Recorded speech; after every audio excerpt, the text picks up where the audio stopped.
VK news Uttar Pradesh Uttarakhand, सच का सारथी।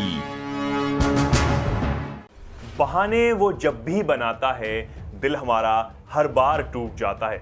कुछ यही हाल है एएमआईएम चीफ असदुद्दीन ओवैसी की बेगम का, जो ओवैसी के बहानों से बेहद खफा है। नमस्कार, स्वागत है आप सभी का वीके न्यूज पर। मैं हूं आपके साथ चेतन पाठक। जी हां, असदुद्दीन ओवैसी की बेगम उनसे बेहद खफा है, और खफा हो भी क्यों ना, ओवैसी ने किया ही कुछ ऐसा है जो किसी भी पत्नी को नापसंद हो। चुनाव प्रचार में ओवैसी मियां इतना व्यक्त हैं कि अपनी बेगम को ही भुला दिया। उनकी बातों को भूल जाने और फिर बहाने बनाने की वजह से ओवैसी मियां की बेगम उनसे खफा हो गई। अब लगे जनाब मनाने, लेकिन बीवी तो बीवी है। जी हां, दरअसल ओवैसी हर बार की तरह ही अपनी बेगम को बाहर डिनर पर ले जाने का वादा करके निकले थे, लेकिन इस बार जब वो घर आकर जाने से मना करने लगे तो बेगम ने कह दिया, हर बार की तरह आपके यही बहाने नहीं चलेंगे। इसके बाद ओवैसी साहब समझते रहे, लेकिन बेगम कहां मानने वाली थी। फिर जनाब ने कहा, बेगम जरा टीवी खोलिए और देखिए, हम पर हमला हुआ है, हम बहाने नहीं बना रहे। जब बेगम ने टीवी खोल के देखा तो कहीं जाकर मानी कि सच में हमला हुआ है।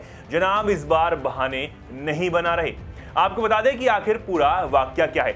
ओवैसी गुरुवार को अपनी पत्नी से वादा करके गए थे कि वो पश्चिम यूपी में पार्टी का चुनाव प्रचार कर लौटने के बाद उन्हें डिनर के लिए लेकर जाएंगे। इसलिए जब गोलीबारी की घटना के बाद वे घर पहुंचे तो पत्नी उनके साथ होटल जाने की तैयारी में थी। ओवैसी ने घर पहुंचते ही पत्नी को उन पर गोली चलाए जाने की घटना का जिक्र किया, लेकिन पत्नी को यकीन नहीं हुआ। पत्नी ने कहा कि वे उन्हें बाहर नहीं ले जाने के लिए नया बहाना ढूंढ रहे हैं। इस पर ओवैसी ने पत्नी को टीवी चालू करने और न्यूज चैनल देखने को कहा। इसी बीच उनकी बेटी ने मां को फोन किया। उनसे जब पिता पर हमले की बात बताई तो पत्नी को यकीन हुआ कि ओवैसी वास्तव में सच कह रहे हैं, कोई बहाना नहीं बना रहे। इस पर ओवैसी के पास कहने को यही था कि गोली से बच गया, लेकिन बीवी की तिरछी नजर से बचना मुश्किल है।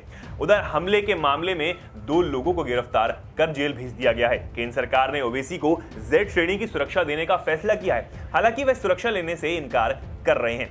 आपको बता दें, बीते गुरुवार को छिजरासी टोल गेट पर हुई इस घटना के बारे में ओवैसी ने खुद ट्वीट करके बताया, कुछ देर पहले छिजरासी टोल गेट पर मेरी गाड़ियों पर गोली चलाई गई। 4 राउंड फायर हुए, 3 से 4 लोग थे, सबके सब भाग गए और हथियार वहीं छोड़ गए। मेरी गाड़ी पंचर हो गई, लेकिन मैं दूसरी गाड़ी में बैठकर वहां से निकल गया। हम सब महफूज हैं, अल्हम्दुलिल्लाह। इस खबर में इतना ही। ऐसी तमाम खबरों को जानने के लिए देखते रहिए वीके न्यूज। ये है ड्रीम मीडिया नेटवर्क और आप देख रहे हैं देश का पहला 24/7 digital news channel VK news, राष्ट्र के नाम।